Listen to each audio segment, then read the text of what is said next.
उस काम को करना चाहते हैं। यशवंत ब्राह्मण का पुत्र था। यशवंत के बारे में सभी लोग जान रहे। उन्होंने क्यों पाला पोसा, उनकी पत्नी ने क्यों गोद लिया। हम देश का नेतृत्व करने की क्षमता रखने वाले लोग हैं। सम्राट अशोक की बात करते हैं, चंद्रगुप्त मौर्य की बात करते हैं। हमें अपना इतिहास नहीं भूलना चाहिए। जो लोग जातिवाद फैला रहे हैं, हम उनको जाति के आधार पर नहीं, हम अपने विचार के आधार पर उनको डाउन करेंगे।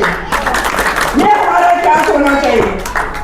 और आज आप हमारे बड़े हैं, सीनियर हैं, आपके विचार सुन रहे थे, क्रांतिकारी विचार हैं, लेकिन मैं कहूंगी कि आप चाचा जी इस तथ्य से अवगत नहीं थे। आज इस बेटी ने आपको अवगत कराया। मेरी बेटी निर्भया ओबीसी समाज से थी। मैं आपसे क्षमा चाहता हूँ अगर मेरा तथ्य गलत है। जो मुझे सूचना थी मैंने आपके सामने कही, छुपाई नहीं। और ये बात सच है कि बेटी किसी की हो, बेटी ही होती है, लेकिन हमारे साथ भेदभाव होता है यहाँ भी, इसलिए बात कहनी पड़ती है। और आप भी जानते हैं भेदभाव होता है।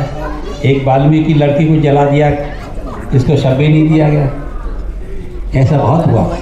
हमारे साथ ही क्यों होता, ये सोचने की बात है। इसलिए होता है कि हम दुश्मनों के सामने स्वयं ही झुके रहते हैं और उनके सामने खड़े रहने के लिए ज़रूरत है आपको अपने विचार पे चलना पड़ेगा, महात्मा फूले के विचार पे चलना पड़ेगा।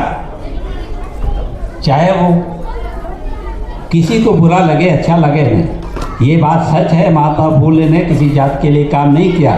4-5 ब्राह्मण तो उनके सदा साथ रहे, लेकिन ये भी सच है महात्मा फूले की हत्या कराने के लिए किसने पैसे दिए थे। माता सावित्रीबाई फूले को अपमानित करने के लिए कौन थे, ये भी सच है।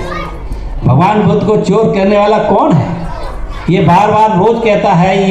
ये यहूदी वंश के RSS के लोग, सम्राट अशोक और बुद्ध की वजह से ये देश गुलाम हो गया।